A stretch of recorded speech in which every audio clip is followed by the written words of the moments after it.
Alrighty, welcome to episode 185 of Tokwa's Ask Us Anything. Actually, unusually, it's been a pretty quiet news week. However, just a few days to go before the winter school holidays, all eyes will be on the much delayed WAEV network Fast DC charger site at Ravensthorpe, which is hoped to be operational by the end of this week. If it doesn't open in time, it will then have missed 3 consecutive school holiday periods since it was installed on the 9th of October last year. I dare say we'll all be looking at the ChargeFox app to see what happens. And that was this week's news.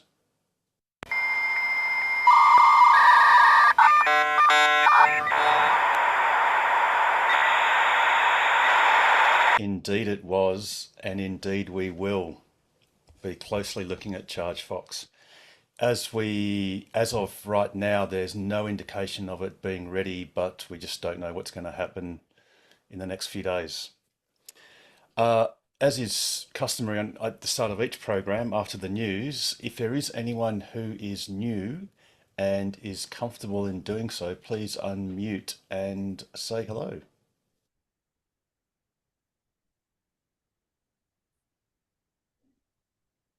Or perhaps we'll do that a little bit later.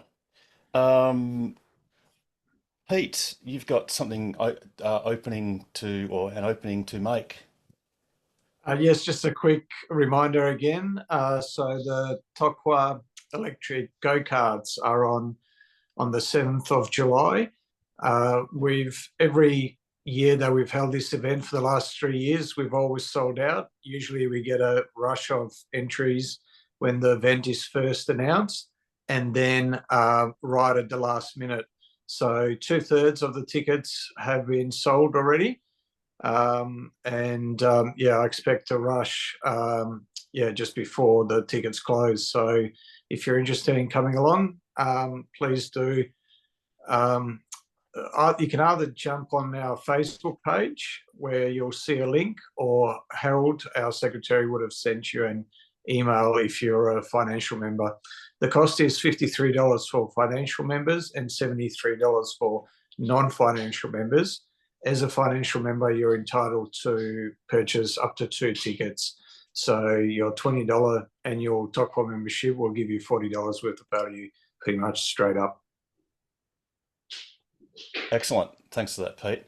Now I'm just checking if no, John Edwards is not on, but I've just got a public service announcement. John is actually going to Kaiguna, doing a road trip to Kaiguna on the 4th of July, and with a view to fixing the generator. There seems to be a problem where it seems to be cutting out shortly after it's actually started.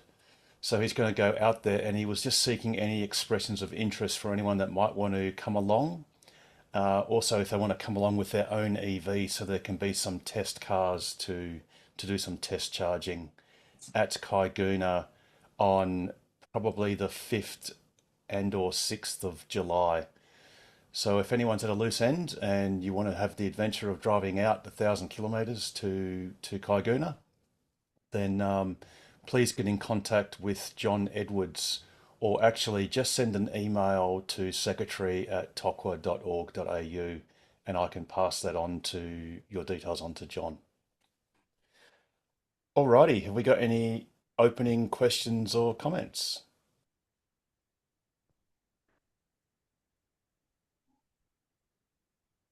Or perhaps not. This could be a really short show. That'd be awesome. All right, thanks for joining us. Alphabet. I did note, I don't know if anyone listened to the ABC. Sometimes it can be a bit frustrating.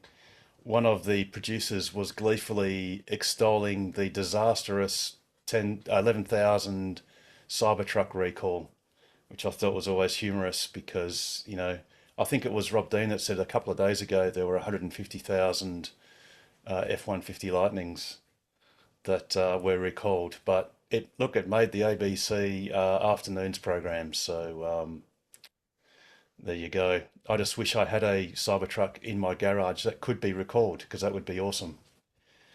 But Me too. anyway, yeah, absolutely. And a few others, no doubt. And I actually About heard Will Hagen, he was also on the ABC a couple of hours ago, and I think it was Joe Trilling that asked him, had he driven the Cybertruck yet? And it sounds like he was so incredibly close to doing it, but it just fell through at the last moment, which I just wonder whether that might have been the Cybertruck that's, I think it's in Victoria now. So hopefully a couple of Australian reviewers will get to drive it and tell us what we already know, which is how awesome it is. Hey Harold, is there any word when we're getting it in Perth? No, Damo, not at all. Tesla have officially confirmed that it is coming to Perth, but there is zero indication of when. I don't actually personally know if they are entirely certain of when that will be. I don't know whether they've sort of mapped out a detailed day-by-day plan for the Cybertruck, or whether some of that plan is a bit flexible and they sort of wing it as they go along. So yeah, unfortunately we don't know, Damo, but hopefully most of us will be in Perth when it's there, and no doubt it'll probably be at the awesome new showroom at Carrington Street in O'Connor, which must be about to open any day now. Actually, has anyone in the room been past O'Connor lately? I haven't even seen it, Harold. I've been meaning to go and have a look. I've I've been past the Osborne Park. I was past the Osborne Park one today, and yeah, there's quite a lot of work, quite a lot of cars still there, a lot of tradies on site. That big sign is looking great. There's no font or no wording on it as yet. It's still just a blank sign, but yeah, it's a hive of activity.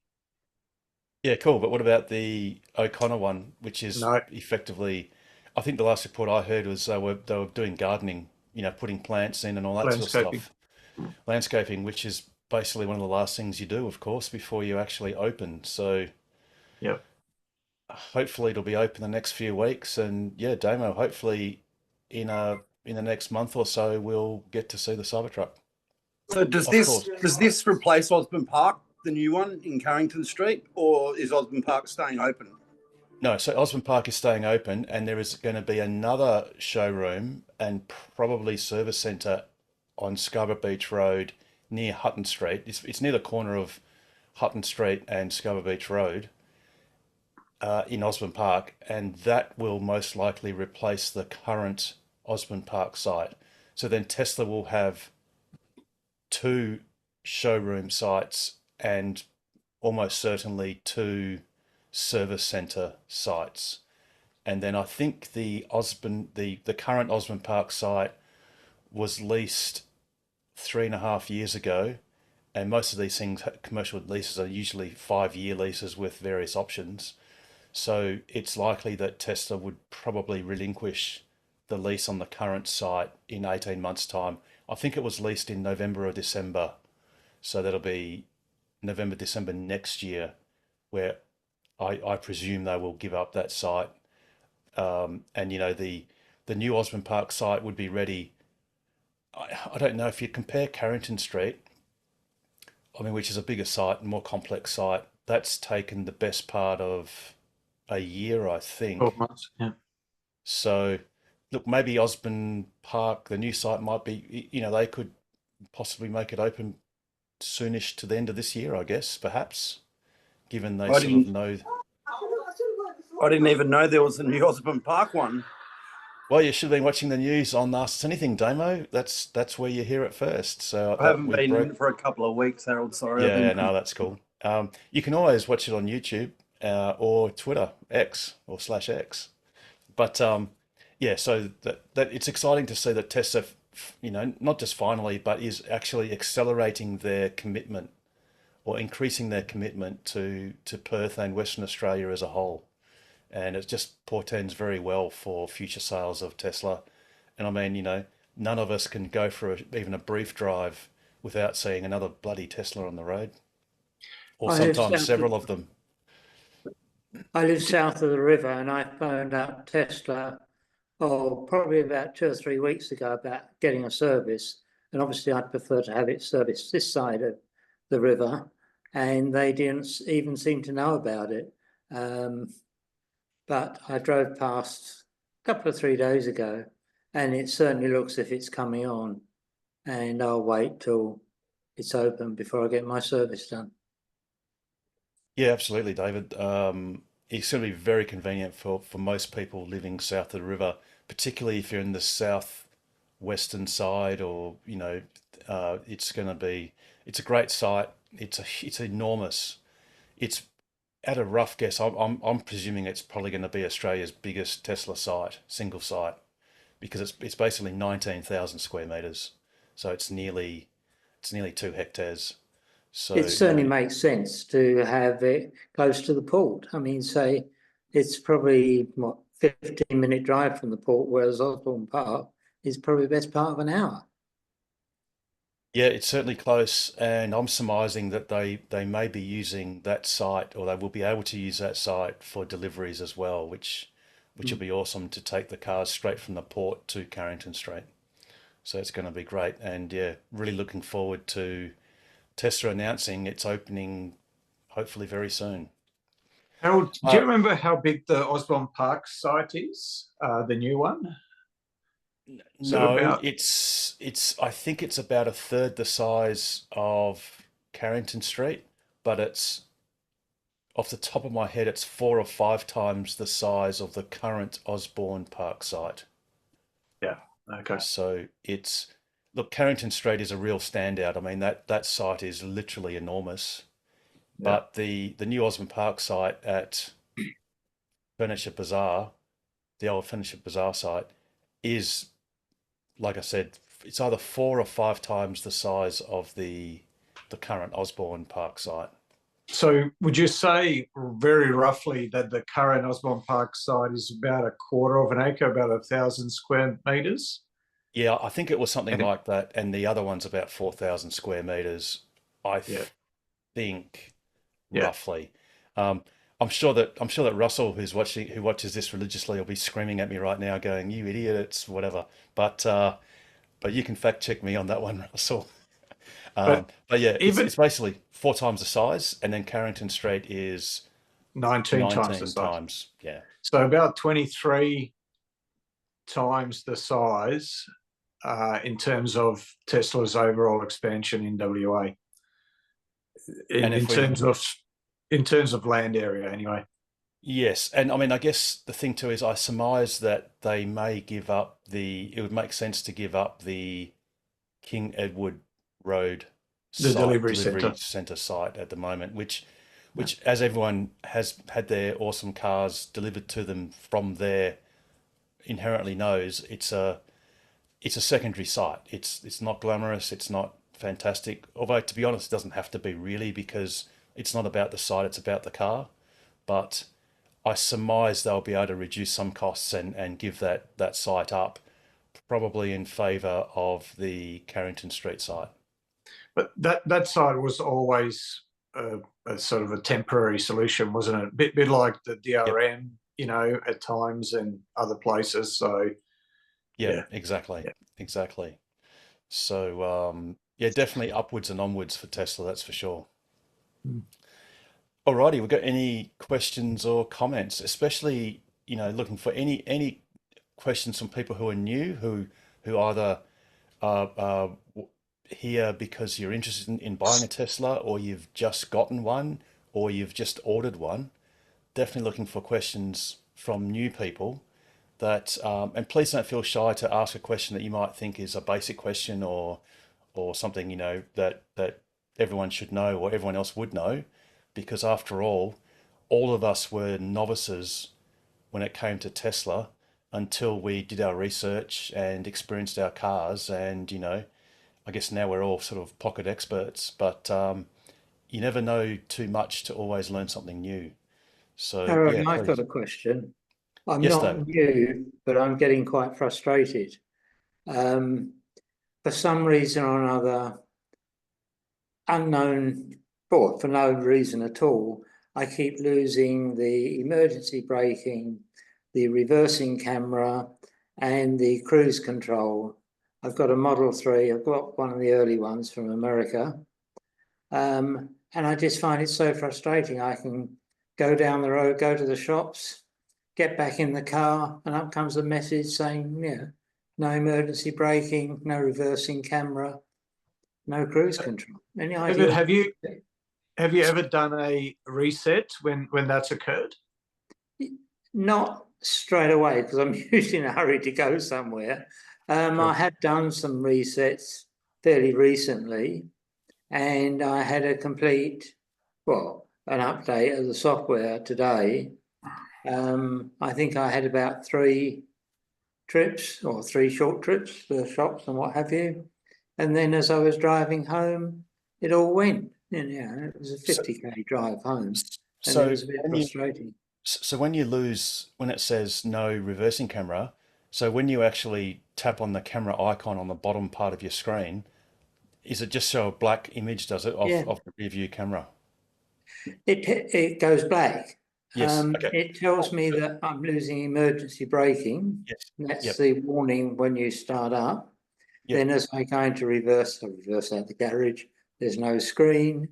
Yep. And then as I'm driving and try cruise control, it tells me that that's not working either. Okay. So the thing to do is just book it in for a service. Now, I will when they open up there south of the river. well, I dare say you should address this problem more promptly than that, David, because it could potentially lead to a safety issue whereby if you don't have the rear view camera and you bump into it, well, Yeah. you're going to be very annoyed at your car, and you're going to be annoyed at Tesla, but then Tesla may retort and say, well, you've had this problem for quite a while. You should get to us promptly and give them the opportunity to fix it. It may be a known issue, it may be something novel, but it's something important to fix. And the other thing too is if you've got cameras being affected, again, that might be the spillover to the automatic emergency braking. I mean, that is a very important safety system that actually greatly enhances your safety driving in true. Tesla. So it's something that should be nipped in the bud promptly. Now, what's possible is Tesla may, once they see your service request via your app or via their app, there may sometimes what happens is they can remote into the car and do some preliminary investigations, and sometimes can actually clear some simple errors or simple issues. They also may get in contact with you and say that they can actually send out one of their rangers, which will come to your house. So you don't even have to worry about the fact that it's at the Osborne Park site. So that's also a possibility. But even if at worst you have to take your car there, it's something that should be done relatively promptly because it's affecting part of the passive and active safety aspects of your car. So I just log it in, David, as a service issue, and then let Tesla tackle it. And if for your convenience, if you want to delay off the service, a physical driving to Osborne Park, then that's fine. At least you and Tesla know where each of you stand. Yeah, true. Okay, I'll do that. David, I had a similar issue a couple of years ago on my Fremont Model 3 as well, bit like yours. When it happened, I lost my reverse camera, and just like you, just went all black. So I did the reset. That didn't help. I logged it in the app about half an hour later, and I then woke up the next morning and it was working perfectly fine. So as Harold said, they actually logged in and were able to clear that issue remotely. So yeah, I definitely put it in the app. And look, I could go out there now and it'd probably work fine. That's a frustrating thing. It doesn't. So maybe just note on the service request that it's an intermittent issue. It comes and goes. And David, when it happens next, please take a little note of the time at which it happens, because Tesla can look up the logs at which that occurs, because all of those little notifications that you get when the car says on the screen, traffic aware cruise control not available, rear camera not available, those are little log events, but it's a bit arduous for Tesla to search through them manually, just looking at a whole stream of events. If you can give them a time and a date, in Perth time, and it doesn't matter if they're old events, Tesla can always look back into the logs and look them up, and that might give them a clue as to what's going on. Okay, I'll do that. Tomorrow's Awesome. job. Okay. Alrighty. Has anyone else got any questions or comments? Airless tyres, Harold. Michelin is reportedly testing them on Teslas. I've put a link into the chat. It's quite a revolutionary design, no more flats. And so A, the tyres are more reliable. B, there's no scrap with the manufacturing. So environmentally, they're better for the environment. And there's another advantage which escapes me now. But yeah, reportedly the Michelin CEO was quoted as saying that they've begun talks about testing the technology with Tesla.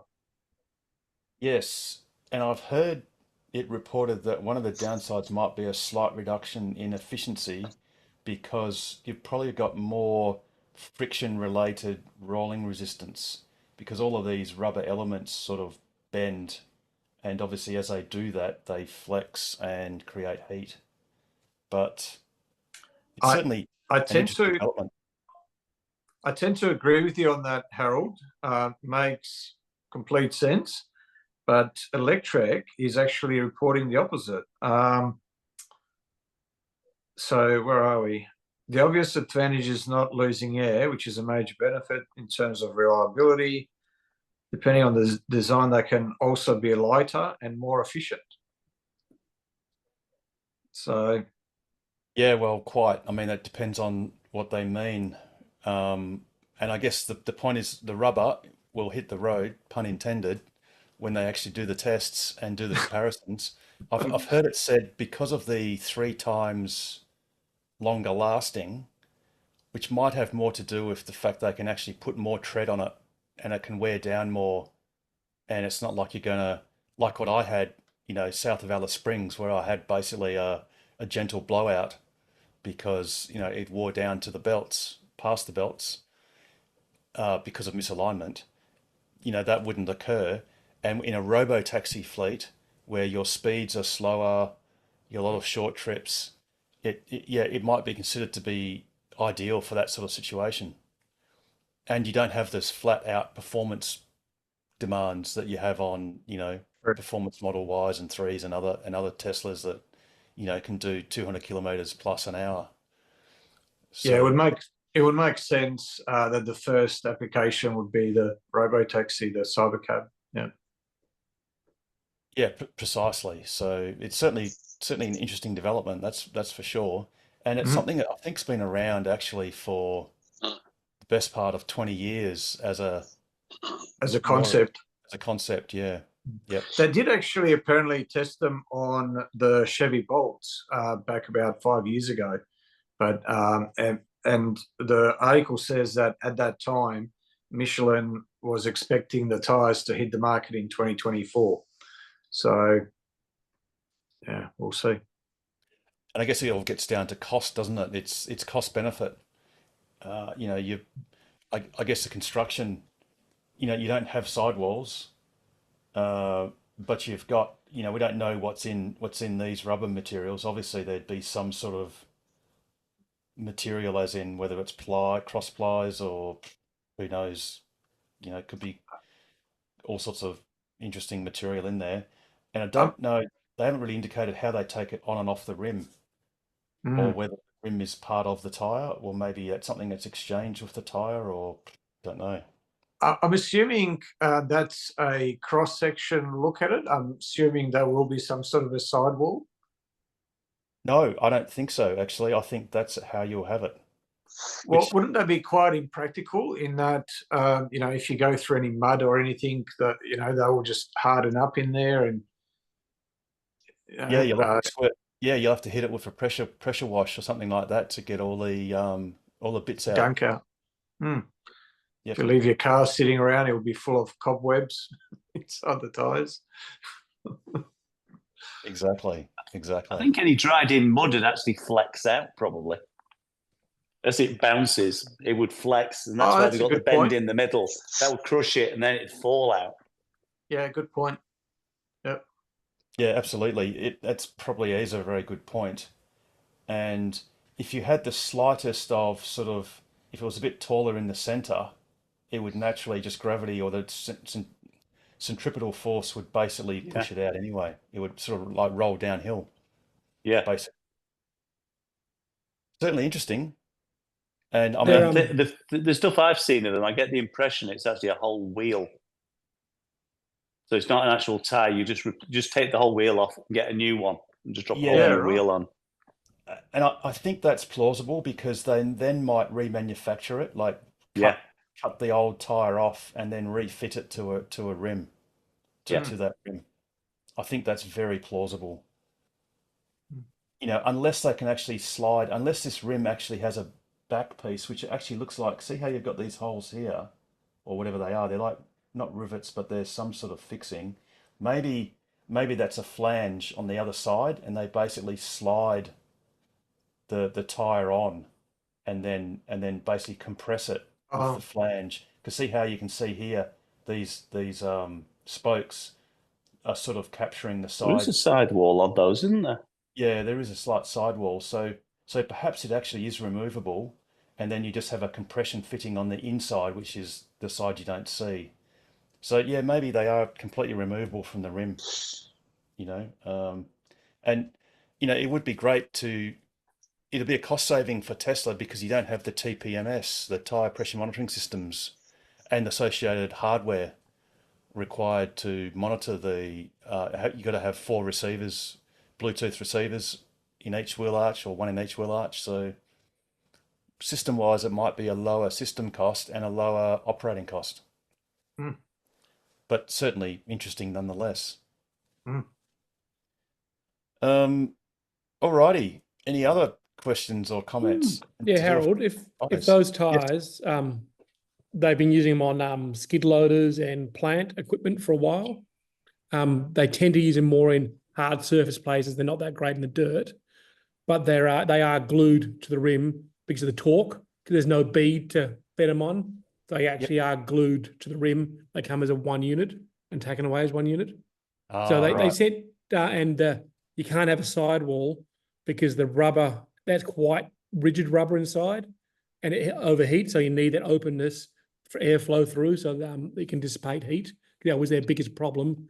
Why they haven't been in high speed, so they must have done something funky with the old rubber in there, because that was that on long extended, as you were saying, highway runs. They couldn't get rid of the heat, and they'd then get too soft as they head up. It'd get too soft, so that's why they're on low speed plant equipment. But it'd be great if we had some sort of person that like drives around Australia lots that could take them for a test. I think that would be the ideal test, wouldn't it? A lap of Australia. But where are you going to find someone like that, James? Who would do such No, a thing? you'd have to get some Maybe sort even of idiot figure to eight, so they do could go that. through the middle of Australia as well. Crazy, man, crazy. That takes me right back to last night when I was plotting out every distance between all the different charges and yeah, okay. Tell you what, I'll do Michelin and Tesla a deal, fit them on a Cybertruck, and I'll take on a figure 8 journey towing a caravan around Australia, and I'll do it in 2 weeks 2 weeks. At no cost. at no cost. 2 weeks. In fact, I will pay $10,000 to do it. There's an offer. Gee whiz. So Michelin, you go talk to Tesla, stick them on a Cybertruck, and for $10,000, I'll pay you $10,000 to do it.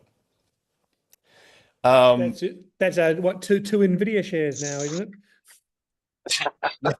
it? They're just going downhill again at the moment. They're 2.6 now. Exactly. Paro, you've got your hand up. Hi, hello. I'm actually a new owner of Tesla. I actually have 2 basic questions. It might be sounding silly, but is it like I was just asked, is it better to do like ceramic coating or the paint protection screen or like a film? I don't know which one's recommended or better. Okay, I've got a third option before anyone else in the room jumps in to advocate for ceramic coating or paint protection film. My third option is do nothing. And I've done okay. nothing on all my Teslas. And I've driven those Teslas a total of 360,000 kilometers with nothing. So, Okay. but that's only my personal opinion. For me, I believe cars are tools to be used and they're not Yeah. oil paintings.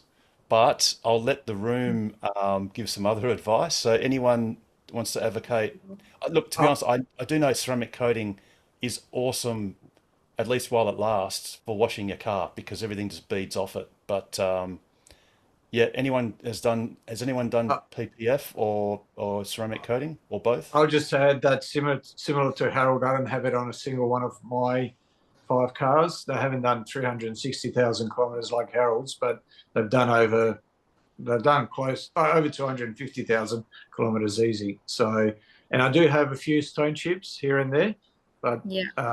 you know, you can have those touched up, and you'll probably end up being a lot cheaper than doing ceramic coating in the first place or doing PPF. But yeah, let the rest of the room speak. All right. Okay. Thank you. Okay. You're going, oh, actually, yeah, might as well, Anyone yeah, who's done any of them? Yeah, I've done ceramic coating. It's good for washing your car and that sort of stuff. But like the boys have said, I wouldn't bother with the PPF. It's too expensive and that sort of stuff. It's not worth it. Not worth How much did it cost you, Paul? Well, Okay, the I've done it the was free PPF. for me, but it was.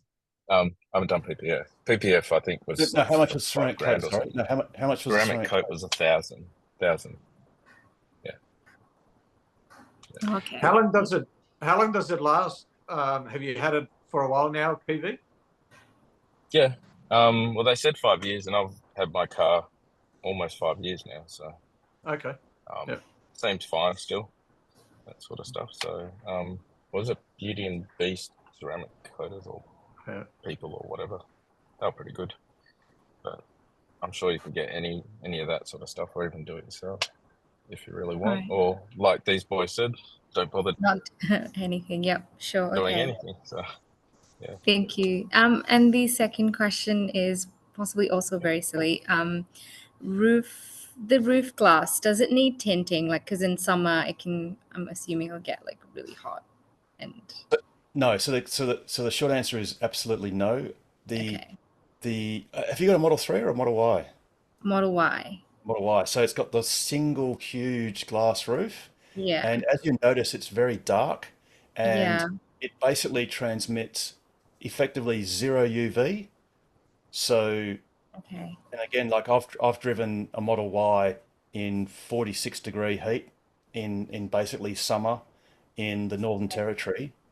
And it is true and undeniable that the glass roof gets red hot in direct sunlight when the car's parked. But as soon as you start driving, the airstream going over the roof, over the glass, basically cools the glass quite quickly down to the ambient air temperature of the outside, basically. So Yeah. you certainly don't need tint because it won't actually achieve anything at all. You've basically got zero UV and it actually, you'll notice it coming into spring is if you're driving into the sun, say mid-morning, mid-afternoon, the thing I find would get really hot was my legs because of the sun streaming in through the windscreen because the windscreen is completely uncoated, but my head has absolutely no heat whatsoever. So that's where you can tell the difference between the effectiveness of the glass roof as opposed to, say, the windscreen. I would argue against that. And my theory is because Harold doesn't have any extra shielding Be careful, Pete. Be on careful. his solar panel on top, he's used to the heat. But I do in summer on a 40-degree day, if the car's been in a in the Outside. shopping centre for 2 hours in the sun, you can cool down the cabin through your app before you get into the car. Obviously you can set automatic cabin overheat protection to come on at 40 degrees as well. You can vent the windows through your app as well. So there's a few things you can do, but one thing that I have found very handy on the Model Y, Harold, if you could put up that link that I've put in the chat, that's the electric sunroof, and I love it. I think it's brilliant. I've got the manual. Sunroof. Sorry, 2 seconds. You don't have to have the volume on. Yeah, no, I just had to turn off my speakers, and it also helps with, when you have cabin overheat protection turn on, it's not going to turn on as often. And when it does, it won't have to come on as hard. So it will save you a bit of energy as well while your car's parked in the sun for long periods of time. how much does that cost, Pete? Yeah. So it was landed in Perth. It was just under $1,200. That was about 6 months ago, or maybe 12 months ago now. So it's probably a lot cheaper now. The manual one, the magnetic one that comes from both the front and the end, and just meets with the magnet in the middle, those are about $300-400, something like that. And where do you get them, or like where do you? So if you have a look at that link, I'm pretty sure someone's asked me. That's my X account, and it will be in the comments there. I'm pretty sure someone's asked me, so I'll put a link in there. I'm not recommending it. I've got no relationship with these people. That's just where I got it from. One thing to consider also so the one that I got was the first generation one. The second generation one has a slightly smaller motor, which doesn't hang down as much in the back seat. So my one does impede on your headroom if you're sitting in the back seat a tiny bit. But the new version doesn't seem to come down as much. Okay, yeah. And can you remove it if you don't want it or you don't like it? Absolutely, yeah. It's so the electric one is a little bit more challenging to install versus the manual one. So it comes with a plug into your cigarette lighter in the back boot. But Richard Cooper, who's one of our members, he helped me wire it into the 12-volt cables that go into the brake lights. And so it's a much cleaner install, and I still got my 12-volt cigarette lighter plug available in the boot. So it probably took us, 40 minutes to install, less than an hour anyway. There's another alternative is Tesla and others also sell sunshades that are just totally manual, and this has a webbing, and that's obviously a fair bit cheaper. I'm not a big fan of these. I've had one of these on my Model 3, both the front and the back. The back seems to hang down fairly low because there's nothing in the Model Y. It'd probably be different, but it's fairly perforated, so I actually couldn't see any difference. I'm sure it makes a difference to the cabin, but it made no difference to me. I actually think they're a bit of a waste of time, to be honest. Yeah, there are other aftermarket versions like that which have a very thin film to go with the mesh, and that gives you no loss of headroom. It's a permanent block out, but it's removable, so it's not something you can adjust. I've got that on my Y, and on the 3P, what you said about when I tried it, the rear section was hanging down, so that was taken off straight away. Yep. But it's permanently on my Y because it gets hot. Another thing that I like is either side of the cameras, not obscuring the windscreen that must be kept clear, is you put maximum block out tint. And that helps to stop your hot hands, Harold, because it extends, about so much. What's that, about 10, 15 centimeters of 95% reduction.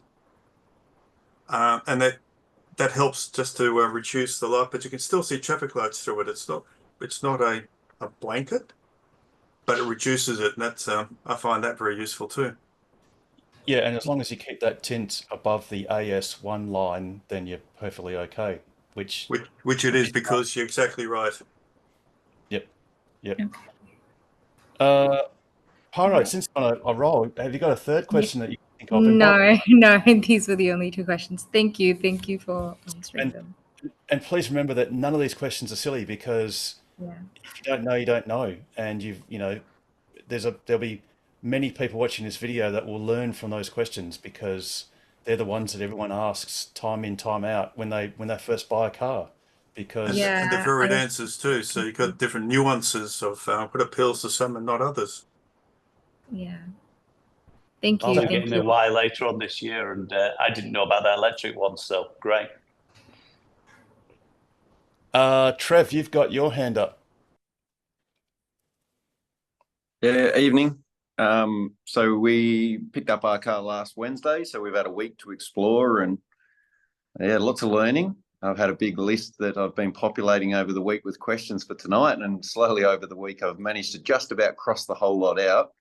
But one that's still there is it normal for Sentry events to be on the car, and when you look back, it's you hopping in the car? Yes. I would have thought that it would ignore, if you've entered the car, it would ignore events that happened in the 10 seconds prior. No, so what happens, it actually doesn't do that. So my wife in particular features in most of my Sentry events, because she approaches a car from the passenger side, and she obviously doesn't have my fob, which I use as a key, or my phone for that matter, and it very regularly will. And I think also the other thing too is, even though she has got a phone key, because her phone actually mates with my car, because she's approaching from the passenger side, of course it won't unlock, because it's expecting the Bluetooth signal to be stronger on the driver's side. So it happens all the time, time. So I remember some time ago online, people were saying it's such an easy fix, because Tesla knows, because it detects your Bluetooth signal, or if it's open with a card, it knows that it was you. So it could easily just exclude those videos.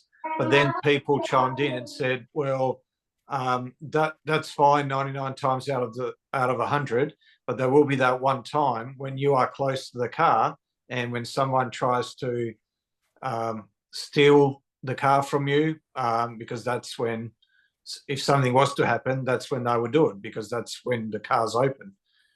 So that's the one time that you want to be able to have that footage there. So I'm assuming that's the reason why Tesla includes those videos.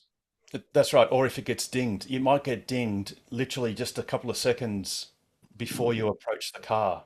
It might be dinged on the other side, which you don't know about, and you want that preserved. So yeah, I dare say, Trev, it's just one of those things that, it can be slightly annoying, but what you can just do is, when you're parked charging somewhere, you just go into Sentry events and you just tick them off and just delete them. You can just delete a whole series of them. Yeah, noticing when I open it up, if you see the timestamp as a minute ago or the same minute, then I've just been deleting them and not even bothering looking at them. I just thought there might have been a different angle I should be approaching the car from, or maybe there was a setting somewhere that you could exclude it. It seems like such an easy thing to do, but yeah, I guess there are reasons where it would benefit. You could open the car remotely through your phone from like 20 or 30 meters away, way before you get to the car. Yeah. So that's one way to get around it, but that's a bit of a hassle. But it's not worth the faffing around. You just accept that a few extra clips. One unintended consequence, for example, which has bitten Tesla on the rear end a few times, no doubt, is when your car is in the service center, when it's in service mode, the Sentry mode is actually turned off, and it no longer records any Sentry events. And it just so happened that my son had his Tesla there, and his car door got badly dinged, presumably by another Tesla owner, probably by accident. But unfortunately, it was Tesla that ended up paying for it because they had no way of knowing who did it, because Sentry mode, by definition, gets turned off while a car's in service mode. So a lot of these things that are slightly inconvenient, sometimes the solution can be worse than the problem or have unintended consequences. But it's great that you got your car. So how's the first week of driving it? No doubt you've put a few Ks on it since you first got it. I think I'm up to 1,400. I've had a few trips to work, which is quite a bit of distance. Yeah, a couple of the problems I suppose I did encounter weren't the easiest to find answers. Bit of Google and YouTube and whatnot. I was a little bit thrown off by the person at the delivery center recommended to have double click set for the cruise control and autopilot, but I couldn't get either to activate. And after watching a video, I realized the person was double pressing, not double clicking, and it doesn't register a fast press. So that took a little bit. Once I figured that out, it was really simple, but yeah, it's sort of a 1 second pause rather than a double click within a second. What else do we have? We had it was showing on the charging stats on the app that we were always at other, not at home. But I think that was because my profile showed an address, but my wife's didn't. That seems to have come good as well. And then it took me a couple of days to figure out what was the purpose of ticking trips for your trip card. And I couldn't figure out where is the data going to. And when I searched settings for trip card, it didn't help. And yeah, eventually I found a 10-second video on YouTube of someone flicking the thing across, and it all made sense. But yeah, a few settings are a little bit tricky to figure out. But apart from that, yeah, we're loving the car. We've a few trips that we probably didn't need to do, but why not? Let's jump in the new car and go for a burn. And the economy's been as good, if not better, than what I expected to. I've got a lot of elevation to get to work, and while it uses a fair bit to get up the hills, I get pretty much all of it all back on the way home. So that's exactly right. Speaking of trips, one great recommendation, if you just want to geek out on the total efficiency of the car over its lifetime, is just rename, say, Trip B as Lifetime. Yep, already ahead of you. Got that done. Yeah. I saw that recommended somewhere. So yeah, we've got one of those set up. Yeah, awesome. Yeah. And yeah, the good thing is you have to actually click twice to actually delete a trip or to reset it. As you can see, if you click on the reset, it's actually in red. There's a reset button, but then when you press on it, it actually says, "Are you sure?" So it's just good. It's just interesting, you know, when after your car's done, well, who knows, 100,000 or 200,000 Ks. And the thing is, the dirty little secret is that most people who buy an EV actually do more Ks than they used to on their petrol or diesel cars because they're just such a pleasure to drive.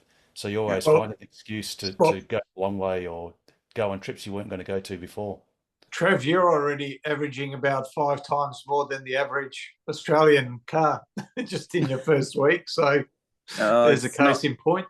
Yeah, I think my last car, I was getting close to 50,000 a year. So we're kind of on track to, you know, it's a big first week, but it'll settle down a little bit. But yeah, we get around. I got a 110K one-way trip to work. So yeah, I rack them up pretty quick. Yeah, I've just included in the chat an article which talks about, it gives you a few tips when you're just setting up your car and how to set it up. It's got that lifetime setting in there for your trip meter that Harold suggested as well, but a whole lot of others as well. So feel free to check that out. It's on our TOCWA website. Yeah, sure. Thanks, Pete. This is a very important tip. When you get your car new, you'll get free use of premium connectivity for the first month. Don't make the mistake that I did with my son's car, and a week from when the trial period, the trial month ended, I actually said, oh, we might as well just enable it now. And I wrongly presumed that it would start billing at the end of the free period. Well, it doesn't. It actually bills you straight away and it sets the clock on the day that you actually order it, not Yep. when the free period ends. So do wait until you get a notification that says your free period has ended, and you can literally order it through your car, through the screen. Yeah. So you'll actually get a notification, and you just got to swipe like this blue long button across ways to confirm that you want to basically order it. Yeah, it's So good to know, because I probably would have done it a week before. that's what I did, and I sort of kicked myself thinking, oh, I ripped myself off by $2.50 ordering it too early. For those in YouTube land, the article that I was referring to, that I recommended to Trev, if you just Google TOCWA, TOCWA, which stands for Tesla Owners Club of Western Australia, and then type in what to expect when you're expecting your Tesla, you should be able to find that article for yourself as well. Oh, actually, one other funny little glitch that we had. I don't know how it happened, but somehow after my wife's first trip, it linked both of our phones to her profile, and she's 5 foot and I'm over 6. So you can imagine my knees up around my head just about as the seat goes flying forward. And yeah, but we sorted that out. That was just work our way through the menus and press a few buttons, and we figured it out. And, yeah, easily solved.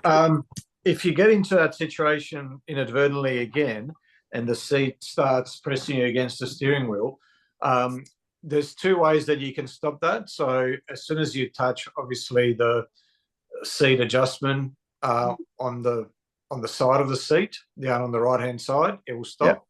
Or on the screen, under the profiles, it should have a little I went for that pretty quick. I went for that, and I managed to get there just before it got to the front. But yeah, I was I thought I was going to get squeezed. Very good, very good. Now a couple of tips is, if you've got your car in a secure garage, then obviously under the safety menu, select exclude home for your Sentry mode. So that way you won't be expending battery capacity overnight while Sentry mode is needlessly active. So you can we left that active for a couple of days, but it's off now. Yeah, cool. Because it actually is something that creeps up on you. There was we had collected a car for a lady that was on holidays, and while it was safely stored in a warehouse, it was only as a matter of just a few days, the battery pack went to half level quite quickly, because it uses roughly 10% per day ish, depending on whether it's a standard range car. So it's something that's not trivial. So definitely worth, just to save the energy for that matter, that if you're in a secure location, you can just, and it's home or at work for that matter, you can exclude home, you can exclude work, and you can also optionally exclude favorites. Yep. Of course, you'd have to be a bit judicious with favorites to make sure they're all safe locations if you want to tick that box. But that's just one little pro tip as well that will save a fair bit of energy. Yeah. Tesla has flagged a few months ago now that it's working on making that whole process more energy efficient, the Sentry mode more efficient. But I had a renter who borrowed my car and parked it on the street right in front of an entrance to a big residential building in the city. And throughout the night, as people were going in and out of that building, he was quite surprised as to how much power the car had lost overnight. But yeah, that's because there probably would have been about 100 Sentry events. So where you park the car obviously makes a difference. Absolutely. Last year I had to park a car at Charlie Gardner's for many days, and it was in their multi-story car park at the bottom level near. I used to always get the prime parking spots, and with visitors, and there were hundreds, the amount of Sentry things was just out of control. It would took minutes to just scroll down and delete event after event after event, and that just happens all the time. So yeah, Sentry Mode's great, but it has its limitations. I was going to say, Harold, a good tip there is if you're in a public car park, try not to park next to the pay machine. Yes. So everybody will pass your car on the way to the machine. That's a good one to avoid. Well, I was inherently lazy and always got the one closest to basically the main entrance to the hospital, and that was always the busiest corner. But anyway, alrighty, we got any other questions or comments? Yeah, Harold, I've just for Poe, I'd strongly recommend she get used to the air conditioning cabin pre-cool. Don't buy anything for your sunroof just yet. You know, starting to live with it, and that whole thing of I'm heading to the car now, turn on the aircon before you get there. I've just put a photograph of my app in there from last summer, and it works quite effectively. That was probably leaving Coles at Joondalup, car parked out in the sun, 39 degrees outside. We had to stop for one more thing in one shop, so it probably took 15 minutes to get to the car, but it was a nice chilly 10 degrees inside. So tell the truth, James, you really had like a case of nice white wine in the car and you wanted to chill it down before you got home. No, I wish it's that I would go, yeah, we're leaving now, but it's that, can we just nip into, and I think it might have been Target or Kmart or something, whatever was there.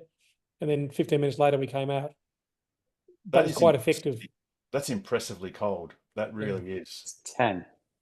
10 degrees in a 39 degree exterior. In full sun, no shade. In full sun with probably, there's probably more than 3 square meters of roof space. So that's more than 3 kilowatts beating down to the car, into the cabin.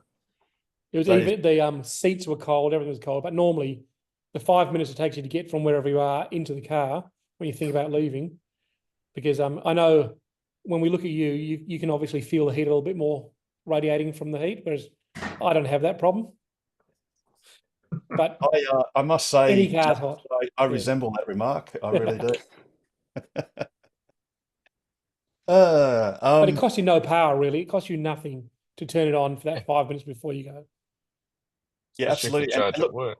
And that's a killer app too, as far as Tesla goes, where you can absolutely, whether it's summer or winter, you can preheat or pre-cool your cabin to make it comfortable. And speaking of which, we're in winter. A great feature is if you put the seat heaters and the steering wheel heater on auto, so that then if the car's quite cold and you've got your aircon set to a warm temperature, it will automatically heat up the seats. It will do it obviously as quickly as it can if you just hop in the car, but if you turn it on before you get there, everything will be nice and toasty warm for winter.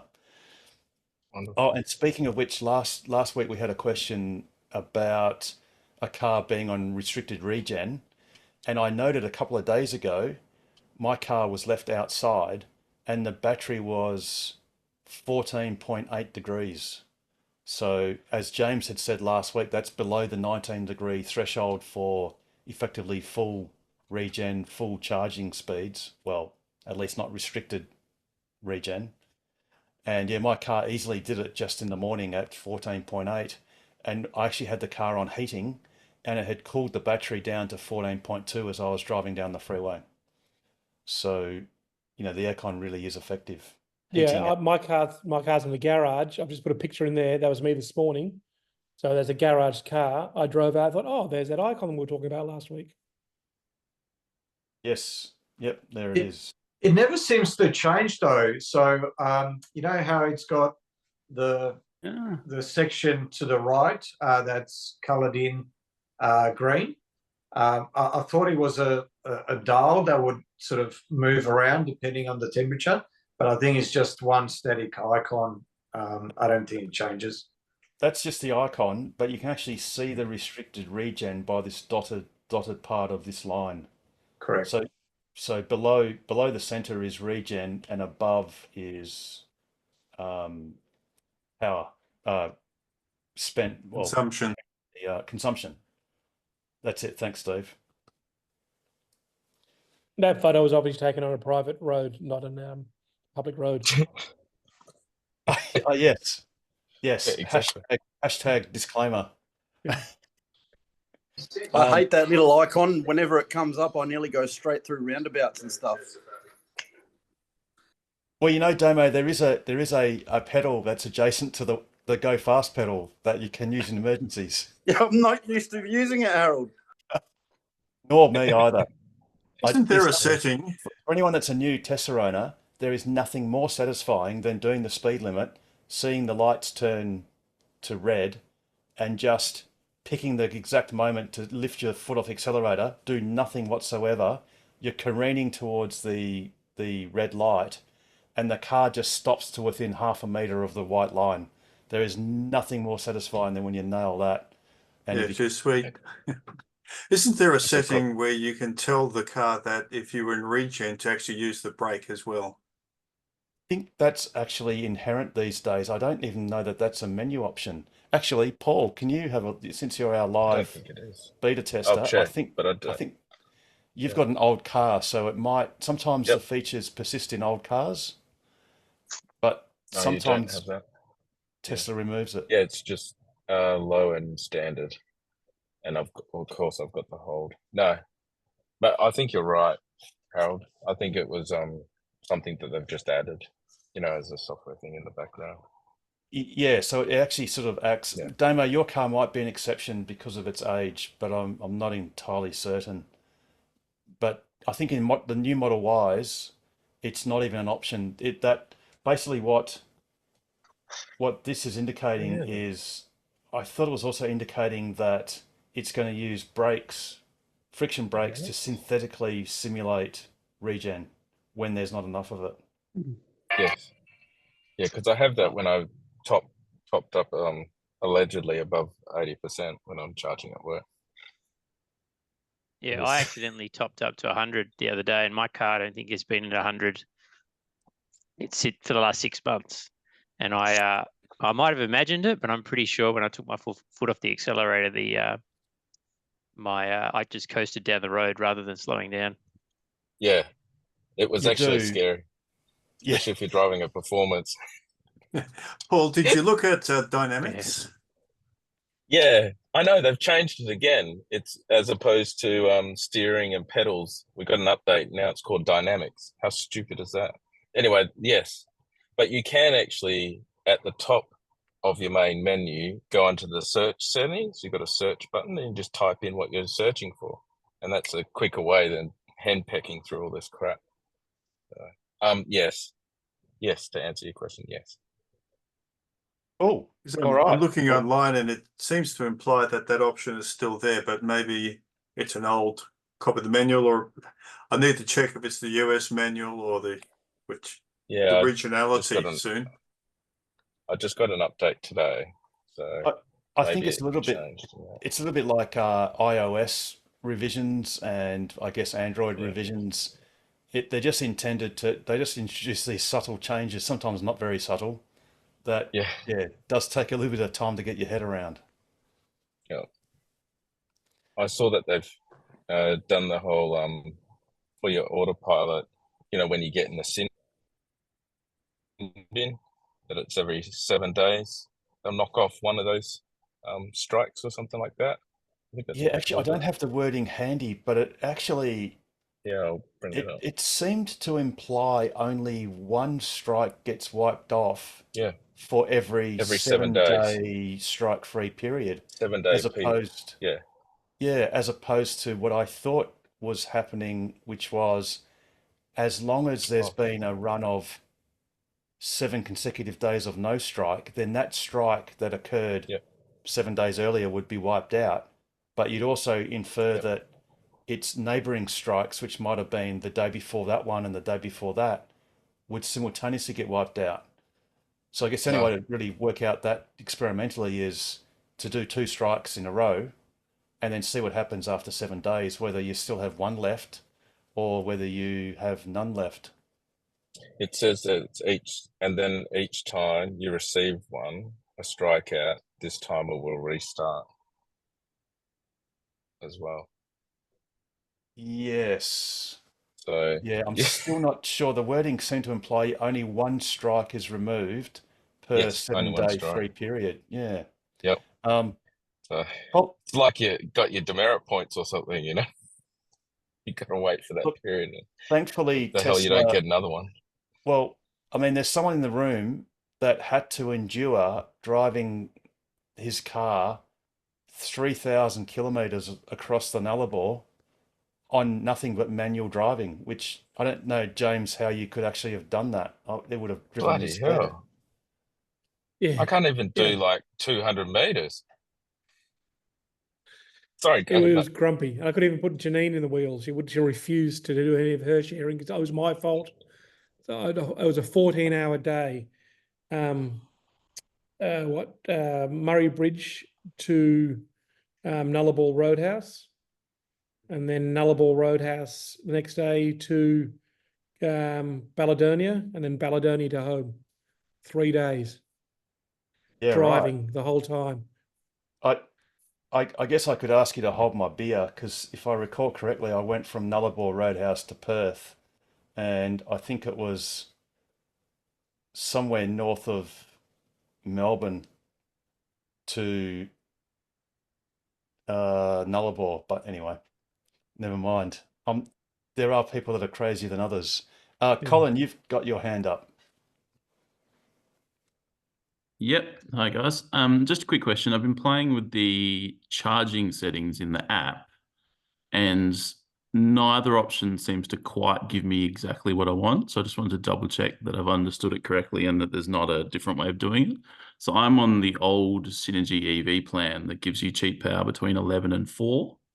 So what I was wanting to do is have an option where the car only charges between 11 p.m. and 4 a.m.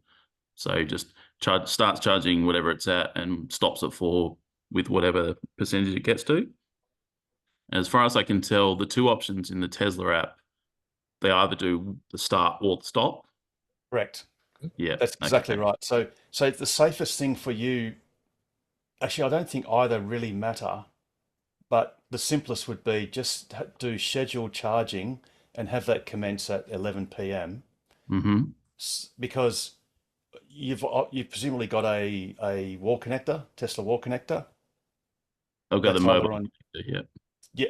Oh, you got the mobile. UMC. Yeah, oh, that's what right. I'm running up at the moment. Yeah. Just hooked up to 10 amps. 15. Okay, I mean, that will mostly work okay. So you've got 5 hours to charge, and in 5 hours you'll get 75, 80 kilometers of range added. So the bulk of the charging would occur between 11 and 4 a.m. So yeah, the best thing is scheduled charging starting at 11. Yeah, just do that. That's the simplest. Unfortunately, Tesla don't have, and you're right, it'd be ideal if they had a window that you could have a start time and a stop time. It seems like a really easy third option to add is just a set window. Yeah, indeed. It's just amazing how many variations on a theme you can sort of come up with. But because the other one you mentioned was scheduled departure. I think they call it scheduled departure. Although actually that would be an inferior option, because I think one of the things it automatically does, especially if it's winter or even summer for that matter, is it will precondition your car as well at the departure time. So it means it'll actually turn on the aircon, which is really wasteful because you're still sleeping at 4 a.m. Well, does it? You can set the departure times different to the end of your off-peak hours. So I think that option, from the way I read it, it would stop charging at 4 a.m., but then it would do the preconditioning at whatever time you set it. Right, cool. Well, like I said, I think the simplest in your case, or in most cases, is probably just to do it at the start of the cheaper period, than having it count backwards from the end of the period. Yeah, and then if it's not, as long as the battery is not too low, it will stop either before 4 or not too long after. Yeah, and if you really want to optimize it, a simple trick you can just apply is, if your battery's quite low, I mean relatively, like say half or something or less, you could then just move your charge slider a little bit to the left so that you know it'll basically I guess the problem is you have to just estimate the time. You could have like little ready reckoner, or just off the top of your head you could sort of estimate how long it's going to take to gain 20%, 30%, 40% charge, whatever, and just use that as a bit of a lookup table. If you want to optimize your charging to militantly only charge between 11 p.m. and 4 a.m. And obviously for people where there's a much more stark difference in price, if you've got Synergy's daytime saver or midday saver tariff, it's vitally important that your car stops charging at 3 p.m. because before 3 p.m. the midday saver is 8 cents per kilowatt hour.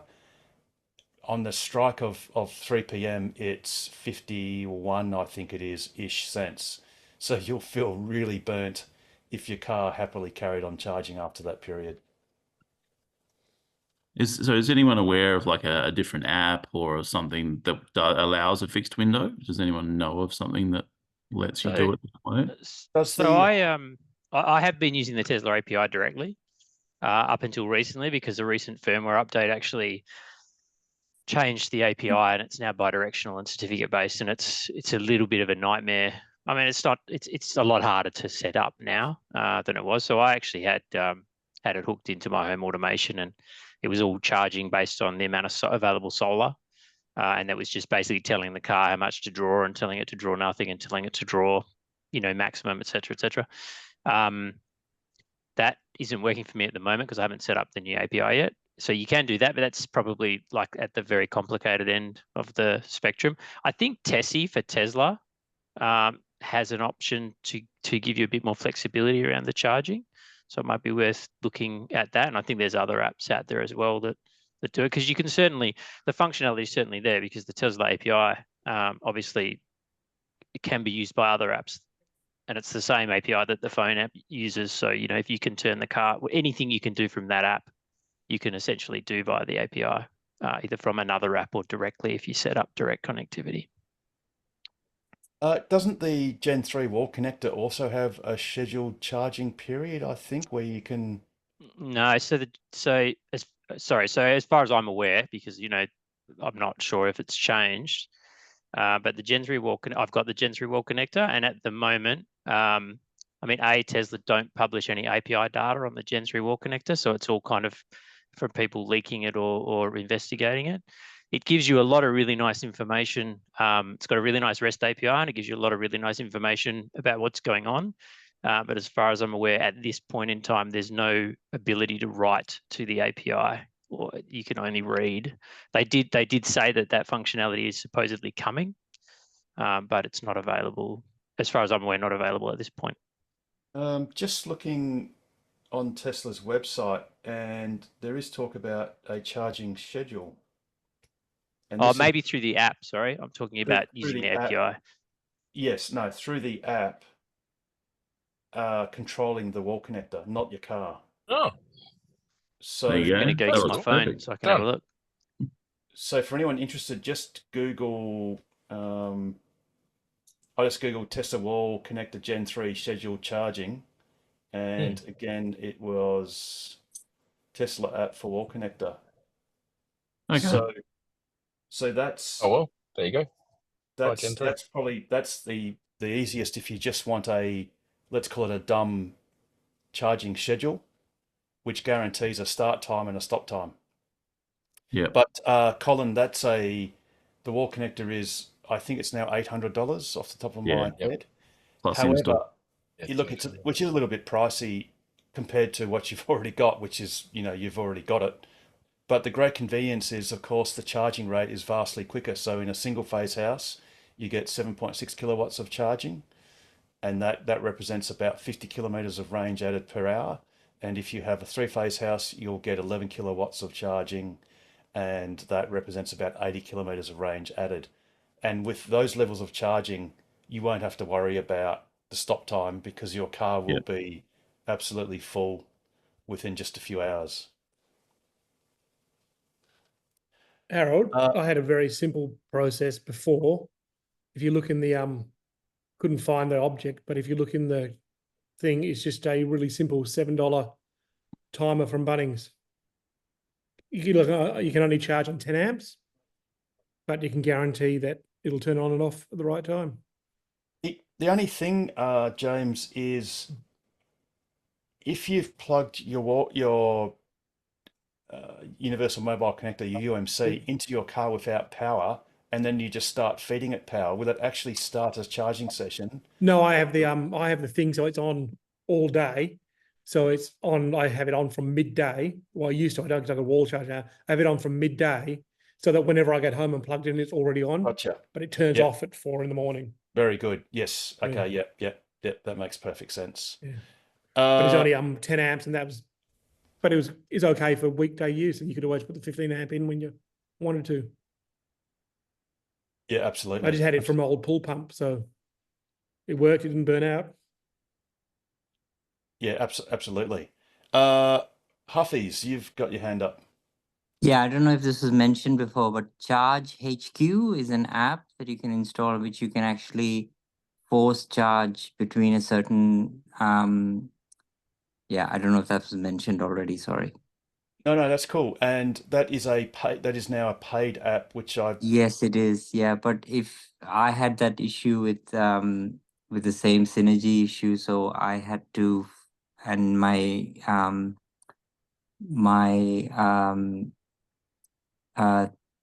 the circuit was tripping when the battery and the car were charging, so I had to do a force not to charge. So yeah, so that was useful. Cool. Incidentally, do you have a Gen 3 wall connector? I don't. I have a Zappi because I also have a Volvo XC40, so I installed the Zappi first, and I haven't. Yeah. Yeah, that's cool. No worries. That's all good. Alrighty. Anyone else? Oh, actually, with the Zappi, surely. You can do a bit of control on that. You can go into eco mode. Yeah. Yeah, because there's one of the reasons to have a Zappi was to titrate surplus solar into your car. Yeah, you can do that. You could have an option whereby you could set a maximum power draw for the house, so that if your solar system was charging its battery and it was doing that from the grid, it would set a maximum grid feed power or current level, so that then if your house was using too much, it would then suppress the car charging. You might want to look into these Zappi manual. I will. Yeah. I haven't played around with that one yet. Because that might then may enable you to save the money on the Charge HQ app by basically not needing it. Yeah, absolutely. Potentially. Incidentally, I'm actually in Bangkok at the moment, and there's a Cybertruck display at the mall here. Oh, stop it. So your job is to go and see it. Yeah, I'll send you some photos. Cool. And make us all jealous, because excellent. Because none of us have seen a modern Cybertruck in person. So definitely go out and have a look at it and tell us how it went. Yeah, they don't have the Model 3 performance. So they had the Model 3 and the Model Y, but they have the you just have to register on the Tesla app and go in and you can take pictures. Obviously it's locked. Yes. Yeah. So it's exactly like Fantastic. I'm already envious. And they had I don't know if you guys are interested, they had an Xpeng G6 display. Not that I was interested, but it's an insanely comfortable car. And they've thought of everything in that car. Just competition, I guess. Yeah, absolutely. What car was that? That's the Xpeng G6. The pre-orders just opened last week in Australia. It's sort of, if you just Google it, the Xpeng has a website, Australian website, and they're sort of taking orders. There's no showroom here, but they're delivering in Perth for free. like small things they've thought about. The speaker system is insanely great, and even the mobile phone chargers have got a cooler fan, heated, ventilated seats. Yeah, so a little bit of comfort and things like that. And it's a very big car, massive. Yeah, have you seen the new Hyundai? I think is it Hyundai? No, BYD. Oh God. Yeah, the C-Line 7. The BYD luxury version. They have a different brand name for it, and it's got 3 rows of seats, and you can actually convert. You lay them all flat, and then it turns into Yes. like a massive double bed. And then Yeah, you so the attach the tent to the. Xpeng, yeah, the Xpeng G6's front 2 seats, well, they actually go flat, so you can actually, so you can take it's on their website, you can see the picture. So you literally you can sleep side by side. You can use the seat bit of the back seats, and it becomes like a full size bed, basically. Yeah, it's just amazing. It's Yeah. it's literally amazing. Very good. But yeah, do make sure you go and see the Cybertruck, take photos, and make us all jealous. Until it comes to Perth, and then we'll all be, yeah, whatever. We'll all be excited at seeing it in person. Definitely. Doesn't matter what time it comes, I'll be there. Yeah, hopefully, well, it'll be there for more than a month anyway. It should be in Perth for at least a few weeks. So Yeah. hopefully, if some of us are on ridiculous road trips, we'll get enough time to come back, or else. Yeah, you head out and you go, no, stop it, I'm coming back. That's right. I'll say, oh, sorry, I've got to catch a 5,000 plane. k's away. I've got to catch a plane to come back. That would be Yes, ironic. even better. Yeah. Or I get to Melbourne be and good. go, oh no, they just moved it. Oh, where'd they move it to? Oh, Brisbane. Oh no, I've already been there. Oh well, do a second lap. Pop Um, on. alrighty. Anyone else got any questions or comments? Oh, I wanted to say I'm finally starting to convert my friends to the way of Elon and that sort of stuff. Oh, One of my what, you buddies mean that I go, fathering 13 children? No? he's only got 12. I mean, come on. Oh, okay. I'm sure there are a few more in the oven, no doubt, in various ovens. I'm sure. Not Yeah, one of my sustainable. buddies. Elon, Yeah, it's not it's all right. sustainable. He's got enough kids, enough money to support them. But yeah, But one the of my world mates can't that I go, cope with overpopulation. Oh no, that's but Elon argues that, and we don't want to get too deep into this because this is getting sort of political. But Elon argues that the world's population is in more risk of declining than exploding. But Yeah. that's it's all right.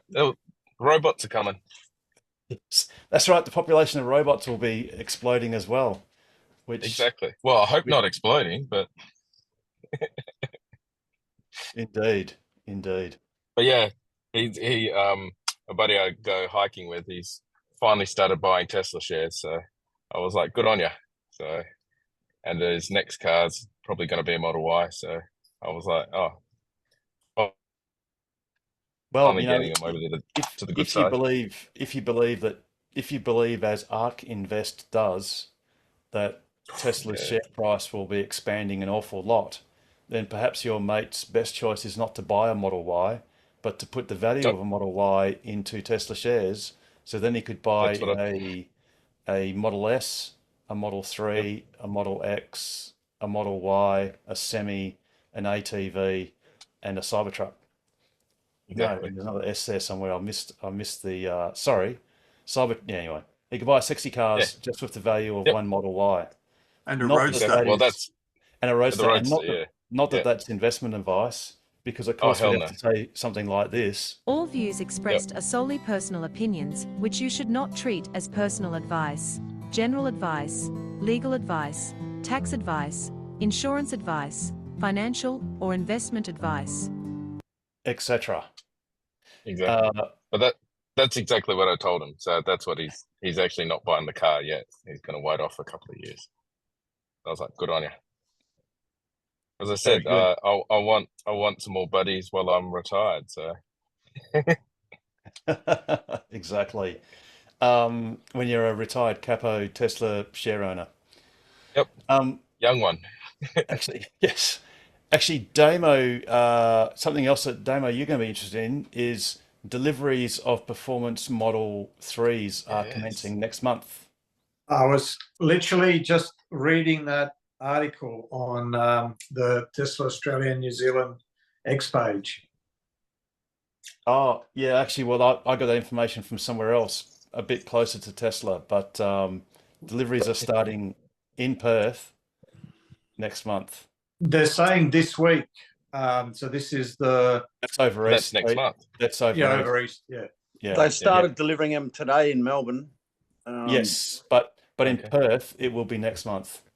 Just wait a while. Monday. Yes. Next month. That's exactly right. Could be as little as 2 weeks. Or 2 not. weeks. Oh, boom. 44 Driven one days yet, to Pete? Robo. Huh? I was Say going to say again, to Paul? Pete, has Pete test Pete's driven asleep. one yet? Of course I have. Oh, yeah. So have I. What do you Loved it. reckon, Pete? I Bloody haven't awesome. been for a test drive yet because I know if I do, I'll pull the Do it. trigger. Got to do it, Damo.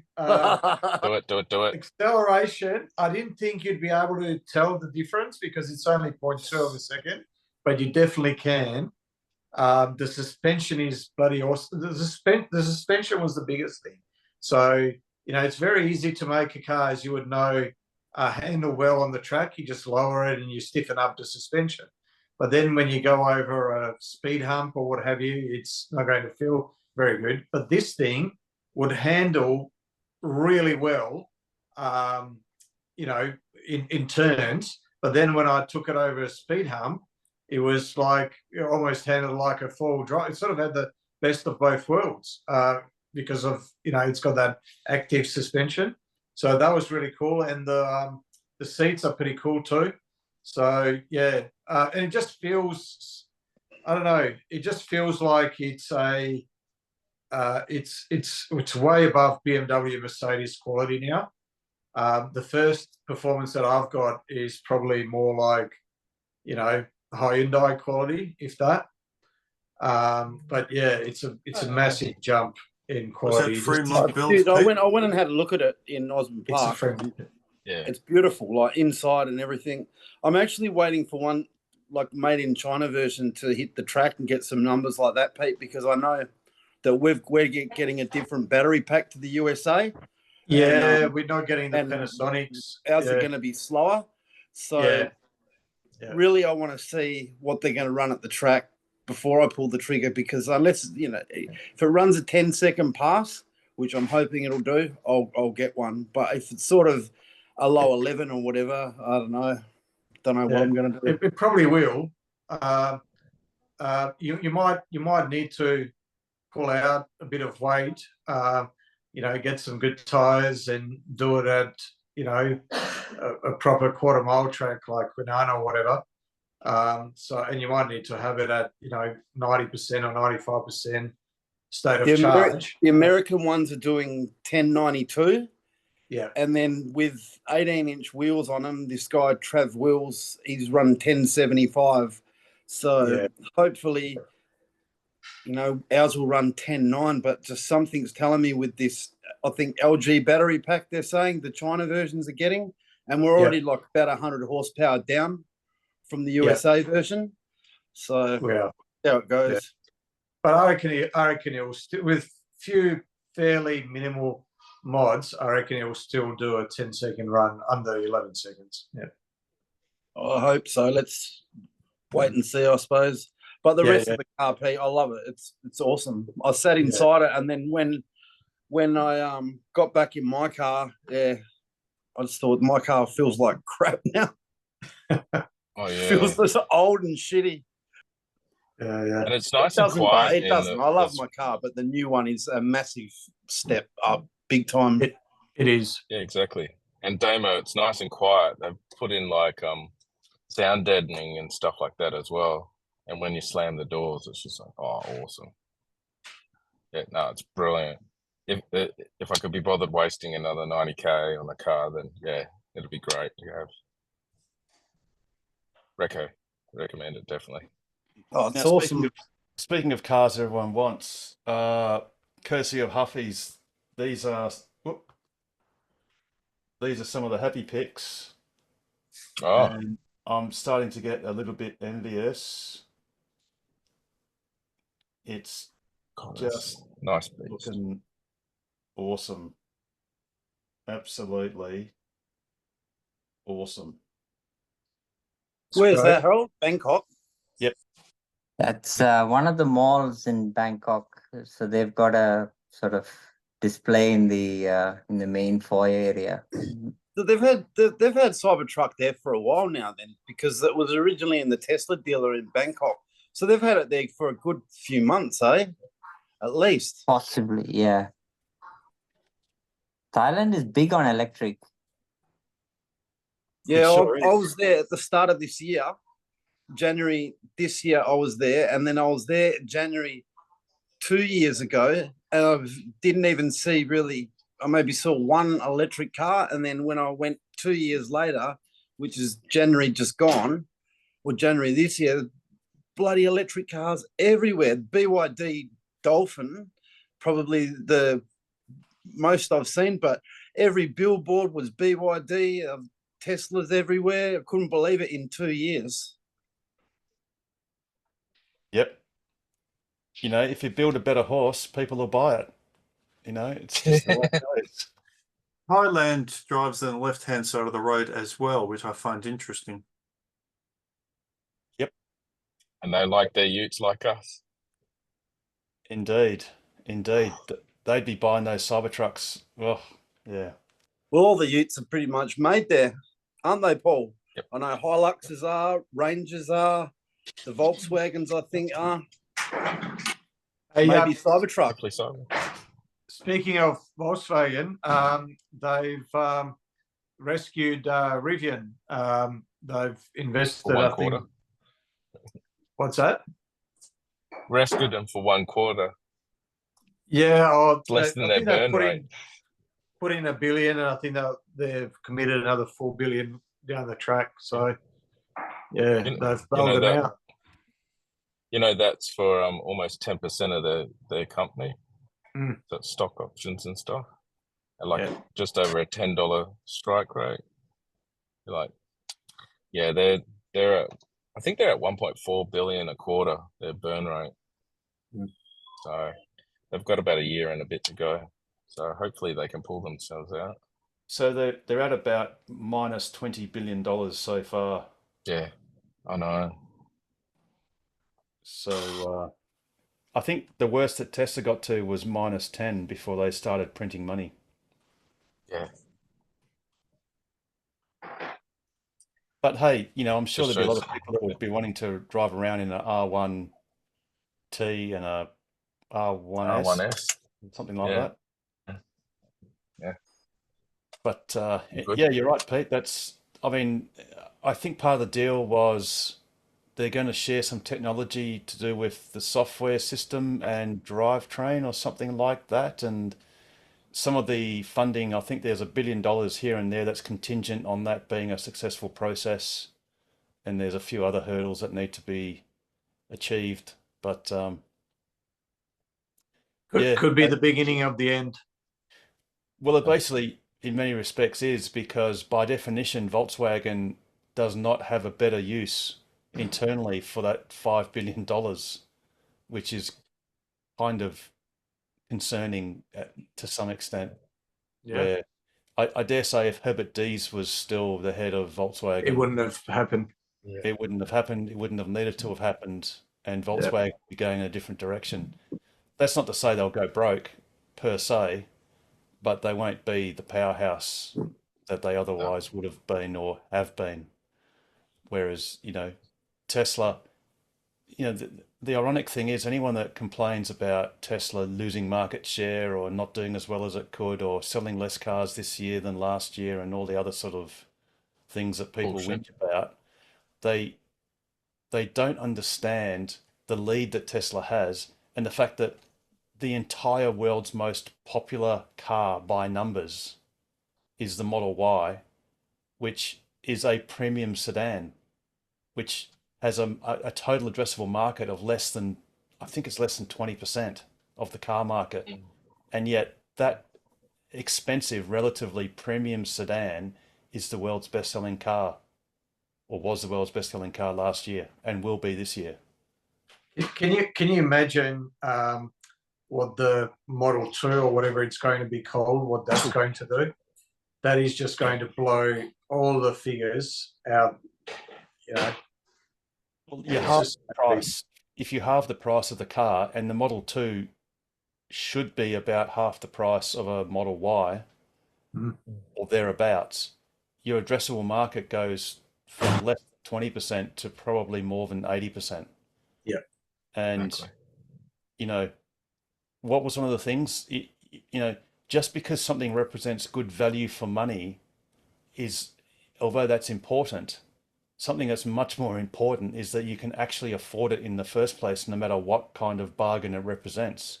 I mean, I might be able to get you into a 100-meter yacht for a bargain basement price of $10 million, which is a bargain basement. But if you don't have the 10 million, you can't buy it anyway, no matter how good value that represents. And, you know, like you say, Pete, when was it Paul in 44 Sleeps? Yes. The robo-taxi and probably one or two other products will be revealed. And interestingly, the FSD transfer window has opened, which is what Elon promised during the shareholder meeting, and it's valid till the sorry, in Australia, Pete? I don't know. That's what I was going to ask. So it's valid till the 31st of August in the US, but I don't know about the rest of the world. I was just about to ask you that as well, Pete, if that's in Australia as well. It's not yet available in Australia. So given, and like, for example, in Japan, it has already become available, but only goes until next month sometime, actually. It's a very short period. I think in the States, it goes until the end of August, but perhaps Australia will be more in tune with what Elon Musk said, which was one more quarter. Yeah. So it would make sense that it's going to start on Monday, this coming Monday, and go until the end of September. It just makes sense of that being an entire quarter. I was actually going to message Harry about that today and see what the go is, if we're getting that for the one more quarter as well here.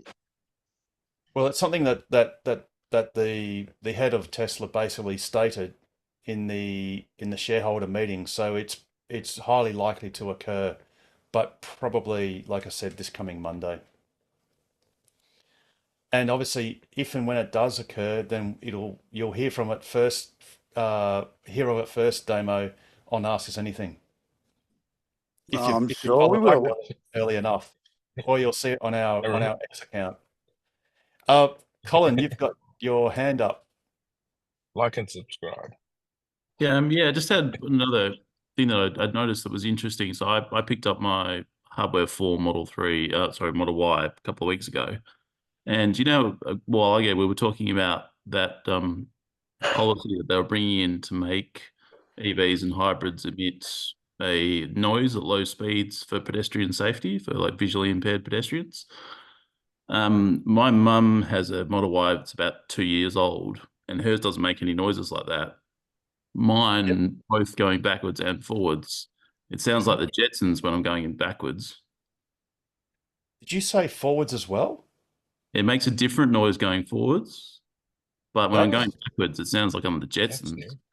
It's quite interesting. I didn't realize that they were doing that already, but yeah, it does it. I believe legislation has been passed in Australia, but I don't know when the implementation date is, whether it's, look, it could be the 1st of July, or is it 1st of January next year, or some other date? I didn't think the rules were going to take effect until next year, but then maybe they've decided to just start implementing it already. So shipping it rather than taking it out. Well, yeah, geez, well, my Model Y, which is just a bit over a year old, doesn't have it in either direction.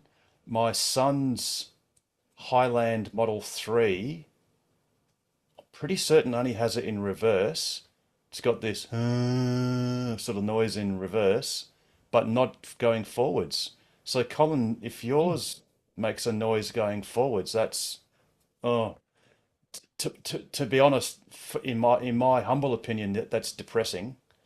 But anyway, I'll double check it, but it's definitely, I thought I'd noticed a noise. It's a different noise to the reversing noise. It's not the kind of electric whirring kind of noise that it does going in reverse. It was different, but I noticed it and went, oh, it does it forwards as well. So I'll double check it. Is that while you were driving the car or outside of the car? I noticed it when I was outside. Oh, okay. I think my wife was moving the car and I noticed it and went, oh yeah. The car it's will not as, do. It's not as loud going forwards. Like it definitely wasn't as loud as the one that makes going backwards. If you accelerate sort of moderately, you will get a motor noise naturally. So this was coming forwards into the garage, like it was really slow. wasn't doing any sort of power. Yeah, I think that I'll double check it. Yeah, please do, because in my opinion, it would be a retrograde step. Although, having said that, it is legislated to occur and it be mandated. And I think it's unfortunate that we're going to, in a low speed area, have all these artificial drones filling the Serenity. Yeah, I'm not a huge fan of that reversing noise. It's coming out of my garage in the morning, so you go, ugh. And to be honest, even internal combustion engine cars are quite quiet in slow maneuvers, because most of them have pretty good muffler systems and they are fairly quiet when moving slowly. And hybrids obviously do the electric creep as well, like they don't make any noise at slow speeds. So interesting. Your homework, Colin, for next week is to confirm whether or not your Model Y does have that forward noise, at least, because we do know it definitely has the reversing noise. Yeah. I'll just put the link into the link from the user's manual. Pedestrian warning system cause a Model 3 to emit sound driving below approximately 40 kilometers an hour or while driving in reverse. And that's that does imply forwards as well.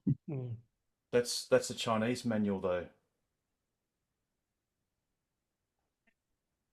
So, but I'm saying that probably be standard, wouldn't it, across all the? I can't find the Australian yet, but that's what the Tesla system is. Yeah, no, you'll find there's different rules for different jurisdictions. So it's a whole cacophony of differences, and I think that bit Tesla on the rear end with the Highland Model 3s, which lacked the baby seat provision on all three positions on the rear seat. So I presume that there are other jurisdictions that don't require that, and there can be confusion. So that certainly, in fact, in Europe, I hired a car 18 months ago that had the pedestrian warning, which when the Australian cars, it was Model Y, when the Australian cars had nothing. So there's definitely differences with different jurisdictions on their regulations. So it does chop and change. So if I take a short video, if I post that in the chat, does that work? You could play it if I do that for next week? Yep. Yeah, absolutely. All right, I'll do that. Yeah. Awesome. Make sure you do it in the next 10 minutes because we're getting towards the latter part of the show. I'll do it for next week. I won't go out and do it now. Yeah, cool. No worries. Awesome. And I won't dare say out aloud what I'm thinking in my head, which is when I buy a Juniper Model Y, my car might bump into a set of like wire cutters where the speaker is.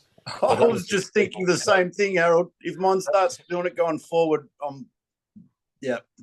what you just said.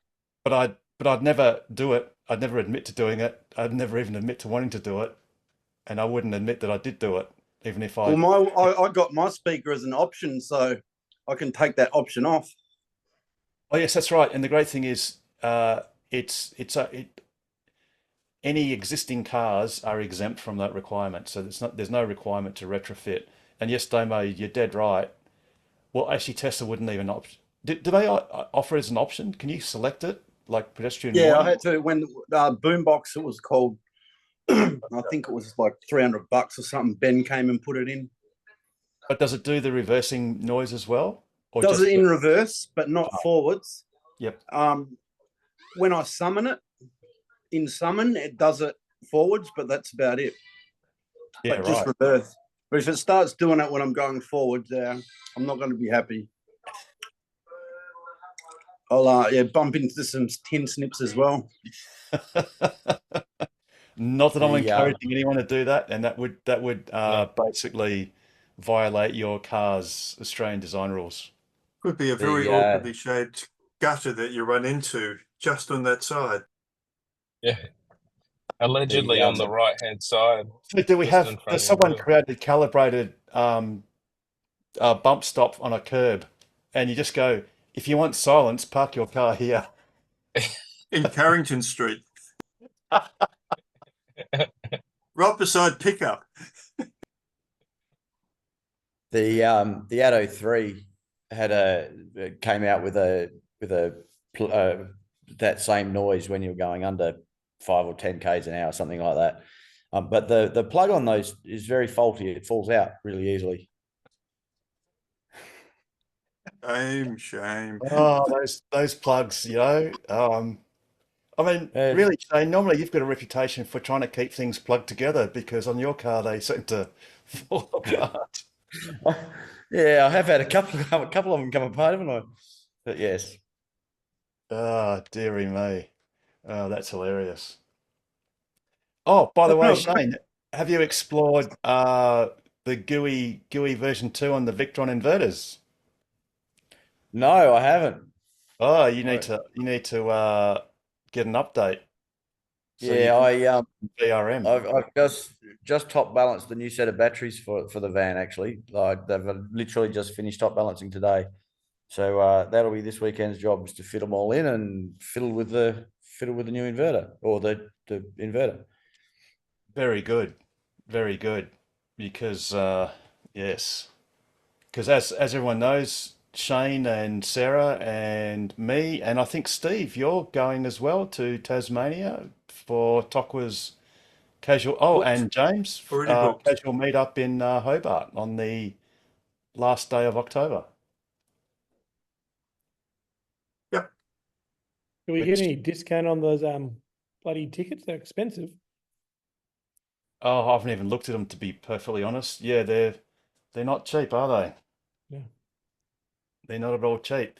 I reckon the 10 cars that have driven the furthest to get to Ava should get free entry. Yeah. If you ask me. That's an excellent idea. That's an excellent idea. We should put that forward. I think we should too, Yep, definitely.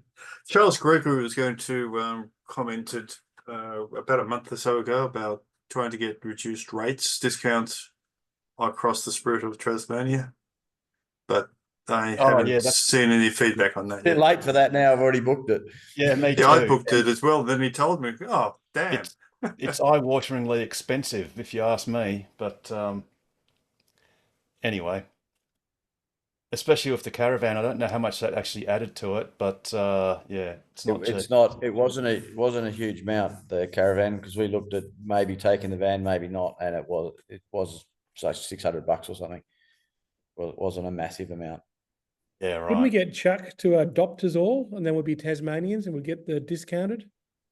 Hey, my grandfather was born in Tasmania, so they get a massive discount. Do they? Actually, yeah. I do have a question for the AEVA conference tickets, though.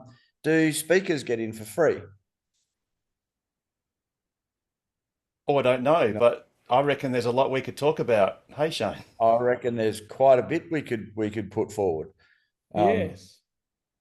So, and I reckon we can put together some fairly interesting presentations for people too. I do dare say, because most of us sand gropers that are attending have driven more around Australia than any of the other attendees by a country mile or dozen thousand. Or several thousand country miles. Or several tens of thousands of country miles. It was 15,000 country kilometres, so 10,000 country miles. 13,500. I know, Shane, you did a bit more. You did a few side trips. Yeah, we did 15, 16, 14. I can't remember now. A standard lap, if you go, Perth, Broome, Darwin, Townsville, Brisbane, Sydney, Canberra, Melbourne, Adelaide, Perth via Kalgoorlie, is 13,554 kilometres, plus or minus a little bit. So, and a figure eight is, I can't remember what that is. It's just ridiculous. It's just ridiculous. Speaking of what is ridiculous, is these 2 hours have almost gone by. So, might just allocate a couple of questions or comments or any last drinks before we start to round out the show. So, please get your questions in now. I'll just say, Howard, I just popped in the chat. I looked at the Australian Model Y owner's manual, and the text there, it makes it sound like the Model Y emits a sound below 33 kilometres an hour. That's what the text says. All directions. Yeah, it says below. I'll just read it. It says pedestrian warning system causes Model Y to emit sound when driving below approximately 33 kilometres an hour or while driving in reverse. Yeah. 33. Yep. So you go to all those pedestrian zones where it's 30k zone, which is becoming more common in like cafe strips. Imagine in Freo, at the Freo cappuccino strip, hearing everywhere. Anyway, such is life. Unless you bump into a well-calibrated tin snip mounted to a curb at the delivery centre. Accidentally, repeatedly. Hashtag no encouragement. Yeah, I'm fairly certain those plugs will have a pretty dodgy clip on them. Oh, dearie me. Anyway, all right. Any other question or comment? This is not really EV or Tesla related, but it's a big occasion. A couple of hours ago, Julian Assange touched down in Canberra, a free man after 14 years. Yes, indeed. And one would, regardless of whether anyone thought that what he did or advocated for was appropriate or not, that length of time to be, whether it's self or actually incarcerated, is a very long time. Well, his crime was shedding light on state-sponsored crimes. That was his crime, effectively. Otherwise known as journalism, isn't it, Pete? Exactly, investigative journalism. Yep. Oh, thanks for the heads up, Pete. I'll go check that out now. Jeez, that's news to me. Oh, Richard, wow, you must have been under a rock, because it just exploded all over the news last night and today. He mustn't have stayed in that Saipan for very long. That whole court case must have got over and done with pretty quickly, huh? Yeah, he flew into that US territory island just north of Australia yesterday. It didn't sound like it went on for too long, and hopped in on the next plane to Canberra. Yeah, that judge had one job, just one job. Yeah, and the job was to read the script that was probably written for them. Absolutely, verbatim. Very good. All right. Any last Tesla thing before we get Pete to take out this show in a way that I don't know how? I'm not even sure what he ever says. I can't remember. But I've got a semi Tesla one. I'm desperate for a Cybertruck. I'm desperate for a Cybertruck now because I no longer own a Troopy, so I'm missing the drive. Right. Well, you know, there is a Cybertruck coming to Perth sometime. Maybe let's Do you think steal they'll it. miss it? Let's all get together. Let's steal the thing. I No, reckon no, we no, could. Pete, no. Sorry, I don't like the tone of your allegation. I was We being are more subtle, Pete. borrowing it. Harold, Well, let's Harold just will bring steal the a tin car. Yeah, yeah. We'll borrow we'll- it. We'll do a we'll, range uh, test. We'll do an efficiency Cyber test. share. Yeah, and you Cyber know, share. well, when you do an efficiency test, you need to do it over a representative number of kilometers, like 13,500 just comes to mind. And How about continuous laps of Australia? Do a lap swap. Yeah. Do a lap swap. Yep. We'll keep it going. You might get dizzy, James. Battery reverse check halfway. every time, of Figure eight, course, we'll to do make First figure sure. swap drivers, Pete. Yeah. yes, Actually, I did look up my distance as well. It was 17,251. very good. Average of 223 watt hours per kilometre. Yeah, good. Which is that's really good. That's You've gone quiet. very commendable. that is actually very good, Shane. That's Is that towing the caravan? Yep. 223. Wow.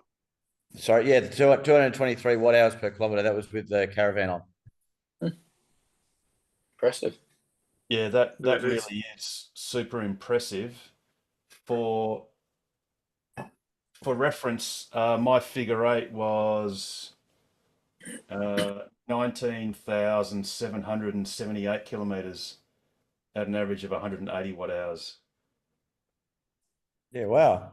And for that, my car wasn't even 9 months old, and it was out of warranty, having done 91,000 Ks.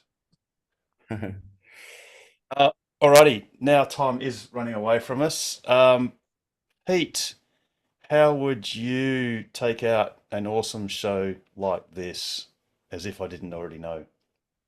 As always, stay safe, stay sustainable, and stay ahead of the curve.